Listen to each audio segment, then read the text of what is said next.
Bonjour à tous, c'est Nicolas Pomarède. Aujourd'hui, je réponds à une question qui est très courante, de ce que je vois sur YouTube, de ce qu'on me demande tout le temps quand je parle de trading aux autres, quand je dis que je fais du trading pour mon compte. On me demande, oui, mais quel capital il faut pour faire du trading? Donc je réponds à cette question tout de suite. Alors, ça, c'est une question qui est très difficile pour moi parce que ça dépend de beaucoup de choses. Quel capital faut-il pour faire du trading? Vous pourriez, avec 1000 euros, faire du trading. Avec 500 euros, vous pouvez faire du trading. La question est, pouvez-vous vivre du trading avec un capital seulement de 1000 euros, 2000 euros, 3000 euros? Pour moi, c'est très compliqué. Pour moi, je veux dire, en admettant que quelqu'un soit vraiment très bon, qu'il se soit formé pendant plusieurs années, qu'il ait peut-être perdu des fois de l'argent, qu'il ait échoué, qu'il ait recommencé, etc., s'il n'a pas minimum, à mon avis, un bon 20 000 euros minimum, c'est compliqué.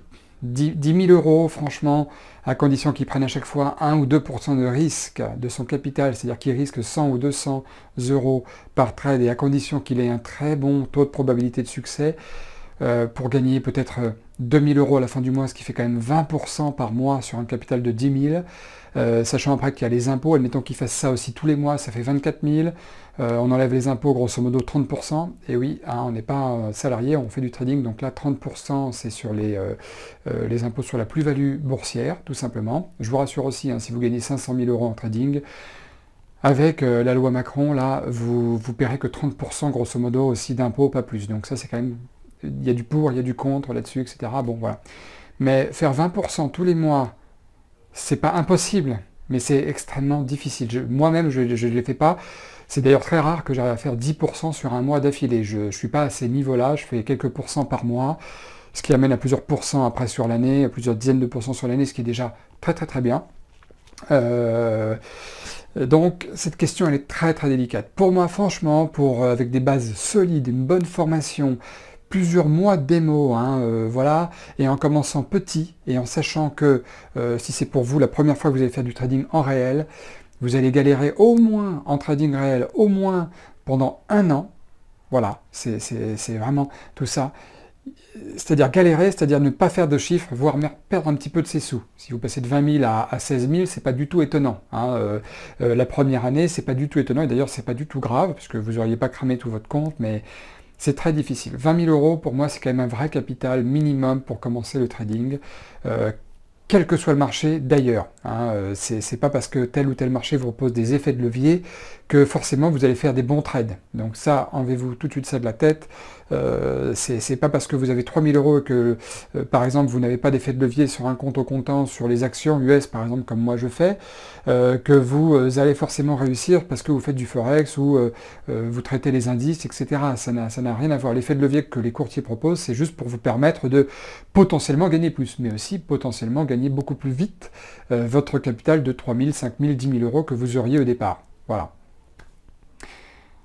En réalité, pour moi, pour vraiment vivre du trading, évidemment, plus votre capital est gros, plus c'est simple. Si vous avez 100 000, 200 000, 300 000 euros, c'est évidemment un peu plus simple dans la mesure où vous avez un très bon mindset, donc une très bonne psychologie. Je veux dire quoi par là? C'est-à-dire que si vous vous contentez avec 300 000 euros, d'être très patient et de ne faire que 1 ou 2% par mois, ce qui est déjà très bien, sur 1 ou 2, 3, 4 trades, pas plus dans le mois bien ciblé, c'est-à-dire de vraiment très bien ciblé, chose qu'on a beaucoup plus de mal à faire quand on a un tout petit capital parce qu'on a envie que les choses arrivent vite. Et bien, si vous arrivez à faire ça avec un très gros compte, évidemment, 1% sur 3000, ça vous fait, sur 300 000, pardon, ça vous fait 3000. Et ça suffit largement pour vivre, en prenant très peu de risques. Admettons que même que vous fassiez un mauvais trade au départ, un deuxième mauvais trade, il suffit d'un troisième bon trade pour repasser dans le vert et vous dire, c'est bon, pour ce mois-ci, j'arrête, et je repasse au mois suivant, j'applique la même méthode, etc. C'est beaucoup plus simple, en théorie, pour réussir dans le trading avec un gros capital. Voilà.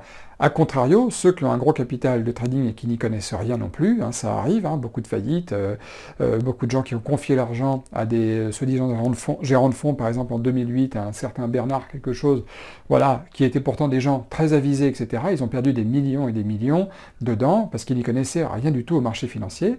Et puis voilà, ils ont parié sur le mauvais cheval. Et puis même, je vais vous dire une chose, même si vous auriez, si ces gens-là avaient investi eux-mêmes par leur propre avec leur connaissance personnelle là-dessus, la plupart des gens ne savent pas quoi faire hein, avec leur argent. Regardez en ce moment avec le coronavirus, là les marchés ont plongé énormément, on est au mois d'avril, là je vous parle, on est au mois d'avril 2020, il y a des gens qui s'imaginent que c'est le moment d'acheter, alors que tout est dans le rouge pour l'instant. Alors en théorie, c'est pas idiot d'acheter quand les marchés baissent, mais pour l'instant, les marchés sont baissiers. Donc moi, pour l'instant, je suis plutôt vendeur. J'achète de temps en temps, mais vraiment par certains biais psychologiques, des biais momentum, parce que je fais du day trading, voilà.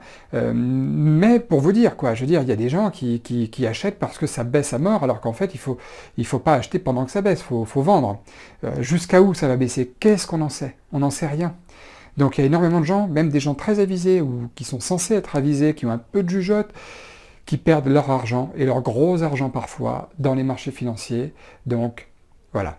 Je dis juste qu'avec un gros capital, quand quelqu'un s'y connaît un petit peu en bourse, en trading, pour être plus précis, c'est quand même un peu plus facile, c'est vrai.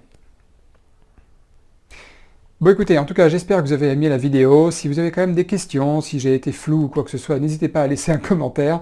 N'hésitez surtout pas aussi à vous abonner, parce que là on parle de trading, mais moi j'aime bien passer à l'action, hein. Je le fais tous les jours, je trade tous les jours sur les marchés américains, sur les actions américaines plus précisément. Donc n'hésitez pas à vous abonner, vous recevrez, si vous cliquez sur la petite cloche, sans vous soucier de rien, vous recevrez les vidéos de trading et les autres vidéos comme celle-ci, qui sont des vidéos de tuto. Là aujourd'hui je fais ça pour partager avec vous certains points de vue sur certaines questions que vous devez vous poser, évidemment c'est normal. Donc n'hésitez surtout pas à vous abonner, c'est important pour vous, c'est important pour moi aussi, hein, de voir que les vidéos que je fais, ça vous plaît. Donc je vous en remercie par avance. Bah, écoutez, je vous dis à très bientôt, bon trade à vous tous, et puis bah, on se retrouve bientôt. Allez, ciao ciao.